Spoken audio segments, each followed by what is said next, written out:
嗨，你好。你好，姐姐仙姐姐點樣啊？係，仙姐姐你好。你買嘢未啊？買嘢嘛？係啊，我睇下。我你一路有啲又翻翻一蚊雞咁陰毒嘅，你咩事啊？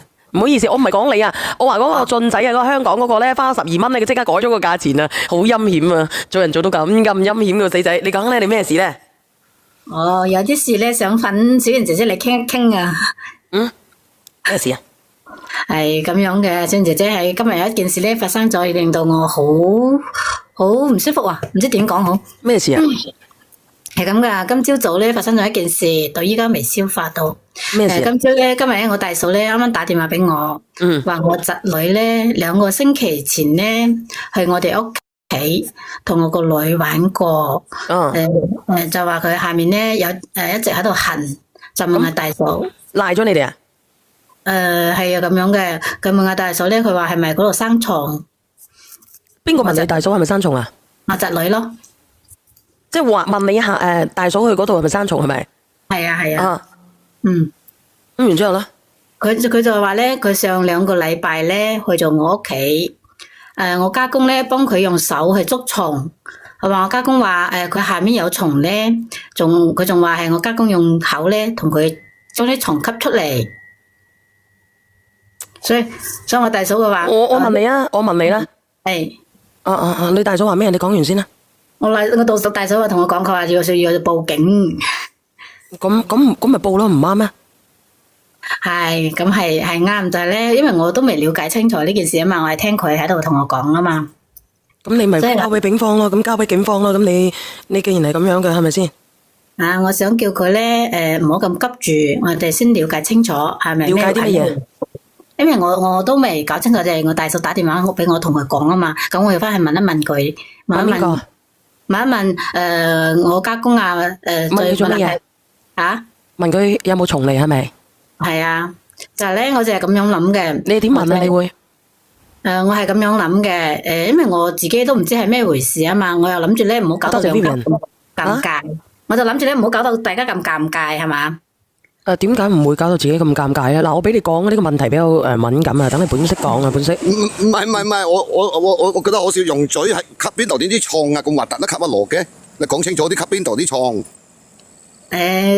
佢嗰個細蚊仔，佢話同佢阿媽講，佢話開頭用手同佢捉蟲，後尾佢話我家公話用口去將佢同嗰啲蟲吸出嚟，佢係咁講。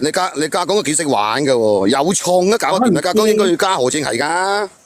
你家公白大褂嚟㗎？係咪白大褂嚟嘅？你家公係咪醫生嚟㗎？唔係。你咁你家公做咩㗎？佢係冇嘢做嘅老人家，佢喺屋企即係。咁佢冇人家嘅，咁佢唔舒服，咁你，其實我都唔想話去講啲乜嘢噶啦。你講，咁你信唔信啊？我點講咧？我都唔係話好信。我諗住我家公咧，佢又70、80歲人啦，又有病係嘛，高血壓又長期食藥。所以我亦都打電話問我老公，同我老公講，我老公咧叫我勸下我大嫂咧，先唔好報警住。點解咧？因為依家差唔多要過年啦嘛，係嘛？我哋大家咧，多謝阿嬸。點樣去解決啲乜嘢啊？即係想，因為依家打電話俾我大嫂咧，佢又唔聽喎。我想問佢，你覺得？我就唔知咯。所以我老公話睇下晏啲睇下，再搵佢睇下，再問下佢睇下睇下點樣去解決。等佢翻嚟先，因為佢喺出邊上班啊嘛，做嘢啊嘛，翻去比較遠。佢又唔聽，後尾咧我又打電話俾我大佬。我大佬就話先帶我侄女去醫院檢查。你好，小遠。係。我想問一米啊，你個侄女係咪侄女啊？係。幾多歲啊？7歲。7歲。我諗佢唔識講，但係攞呢啲講大話同佢媽咪講噶嗬。即係我覺得，因為我一個7歲嘅細路女咧，一個7歲細路女無端端同阿媽咪講呢啲嘢咧，肯定係有做過，佢先會同媽咪講嘅。咁我想問你頭先話係今朝聽到呢個消息，而家仲未消化得到，所以揾阿小圓講係咪啊？係啊。但係你今朝到而家，喂10幾個鐘頭咯喎，你點解你唔去揾你老爺咧？佢如果做過有痕跡喺度㗎。唔係啊，點解你唔去問你老爺？你反而揾你老公咁得意嘅？因為太突然啦嘛，我又唔知點樣去處理喎。今朝就去問你老爺咯。去問你老爺咯。問我老爺，佢又出咗去啊嘛，佢唔喺屋企啊嘛當時。我諗話今朝到而家都未翻屋企。翻咗嚟我就聽我大陸嫂講噶嘛，細路仔可能又或者係有講大話咧，我都唔知㗎，係咪？點樣講大話？我哋都要去對一對一個7歲嘅細路女話下邊痕，你家公同佢捉蟲蟲攞手捉，跟住後尾攞口捉。我諗點樣7歲嘅細路女都唔識講呢啲大話係咪啊？我唔知咯，所以話我又想唔知咪最好報警咯，最好報警咯。我都係想要解決問題嘛，就係俾369去解決咯。你知唔知你咁樣會影響個細路女一生㗎？其實我就係唔想報，知唔知啊？點解唔想報啊？如果個女係你嘅，你會點？你係咪同家公有路啊？咪住，你係咪同家公有路？你做咩唔報？唔係過唔過年嘅問題啊！而家一個7歲嘅細路女啊，俾你家公錄咗啊！其實我都係想搞清楚啫，了解清楚係咩回事先，大家先好去做係嘛？如果係細路仔話，如果講大話報369嘅話，係咪好容易嚇親佢啊？你問公平嗰啲人咧，一個7歲細路女會唔會攞呢啲嘢嚟講大話俾媽咪聽？佢識講埋咩攞手，跟住嗰個公佬啊，後尾攞口同佢轉嚟轉去。唔係我而家問你，嗱咁樣啦，我哋和平啲。大嫂嗰度同我講嘅，我唔知係咪我侄女講嘅，係咪先？係我大嫂同我講嘅。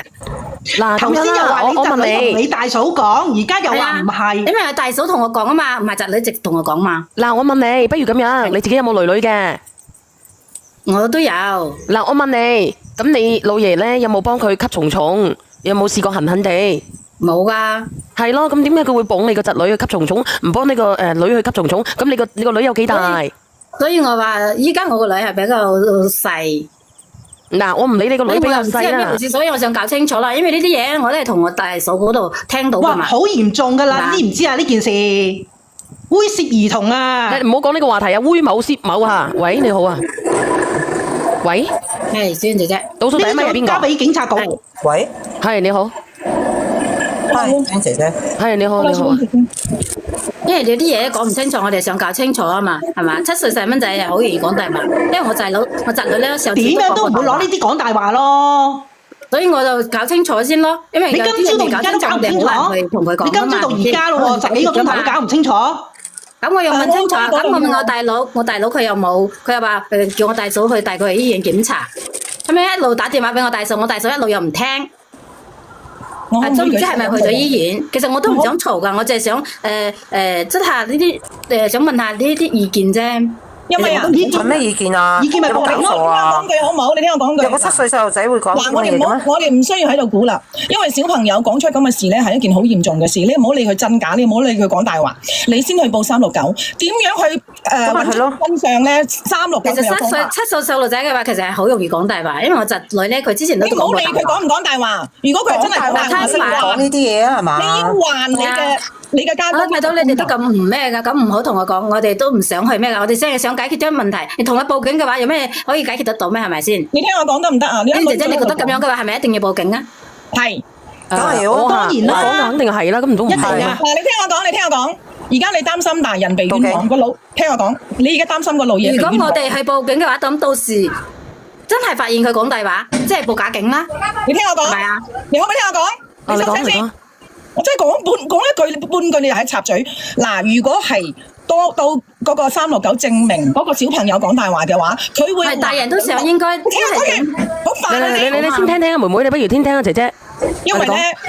因為我從細喺入邊大嘅，你放心，唔係報假警，你係去反映呢個情況，然之後369會去有佢個方法去尋求呢個真相，佢會還呢個老爺一個清白。呢個老嘢都要一個清白㗎嘛，絕對冇可能係報假警。你帶埋小朋友去，叫小朋友同369講，佢哋就會去分辨真假嘅。呢一個我哋嘈嚟嘈去都冇用。啱啊！但係我哋係親戚點樣去講呢啲？親戚更加要講。咪係咯。如果你知情不報，到時候爆出嚟，你全家都有麻煩。如果報警嘅話，你覺得以後點樣去處理啊？有事咪要入去咯。處理。我哋都唔知情，我哋都唔知。你唔知情唔緊要，因為小朋友已經同你講咗，同大人講咗呢個問題，無論同邊個講，你都要去報，因為我哋要保護兒童，明唔明白？其實你個內心係點諗㗎？阿姐姐，你個內心係點樣嘅諗嘅？發生咗呢件事之後，你個內心係點諗㗎？其實我係咁樣嘅，我諗搞清楚呢件事先，係因為我大嫂咧，佢又打咗電話俾我之後咧，佢一路又唔聽我電話，係咪先？我想問清楚到底係咩？唔係，如果我同你講，你聽我講，如果你嘅態度咧係正，即係點講咧係係中立嘅，你唔會偏幫邊個嘅，或者係你會第一時間咧以小朋友嘅角度去諗嘅。我相信你大嫂係願意聽嘅，你係咪講咗啲唔好聽嘅嘢？梗係唔好啦，因為佢同我講嘅時候，我都話點解佢唔聽呢？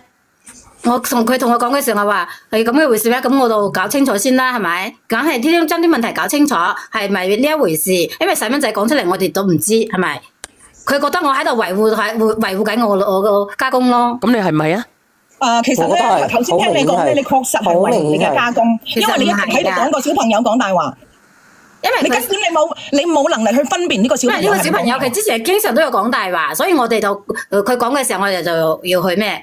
其實我點樣去回覆佢咧？我淨係想搞清楚呢件事係咪真嘅，係咪先？但係我大嫂佢而家又一路都唔接電話。咁我想問下，咁如果係真嘅咧，咪連你大嫂上嚟咯？咁我想問你，個電話佢都唔接。